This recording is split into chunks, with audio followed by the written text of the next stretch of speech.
উত্তরবঙ্গের আরেকটা বনাঞ্চল আপনাদেরকে আমি এখন দেখিয়ে দিচ্ছি। এই বনাঞ্চলটা আপনারা দেখলে বুঝতে পারবেন উত্তরবঙ্গ কতখানি সবুজে ঘেরা। আমার পিছন দিকে ক্যামেরাতে আসছে, সেটা আপনারা দেখে নেবেন। আমার চারিদিকে দেখুন কিভাবে বনাঞ্চলের মধ্যেই আমি এখন আছি।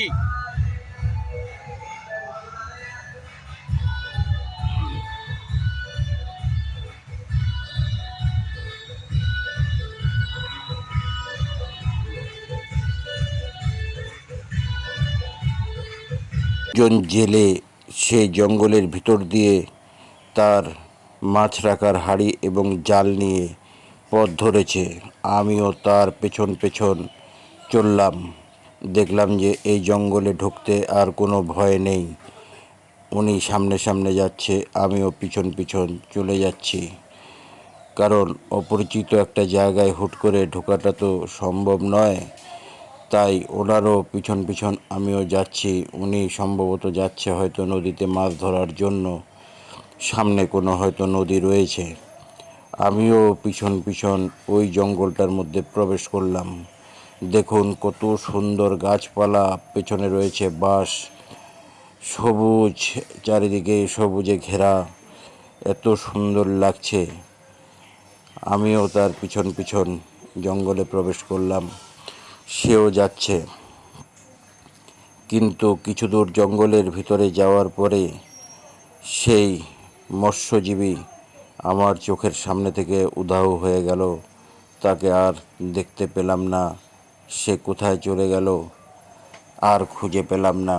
আমি ভাবলাম তার সাথে দুটো কথা বলবো বা নদীর পাড় পর্যন্ত হয়তো যাব, সে কিভাবে মাছ ধরে সেটা হয়তো দেখব।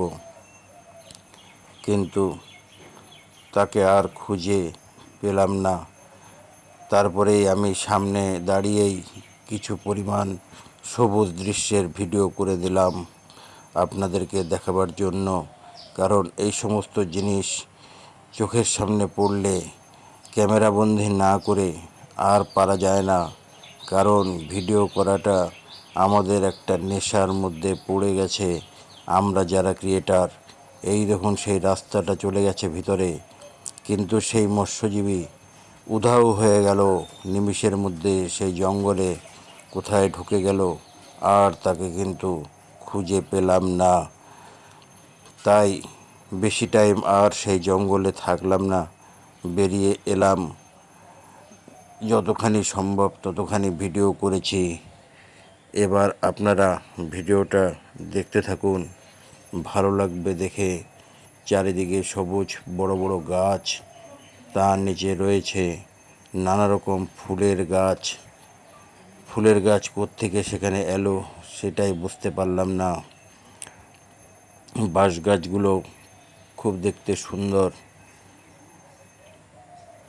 যাই হোক, আপনারা ভিডিওটা দেখতে থাকুন। এবার আপনাদের সামনে থেকে আমি বিদায় নিচ্ছি। ভালো থাকবেন সবাই। Tata, bye bye. আবার কোনো ভিডিওতে দেখা হবে।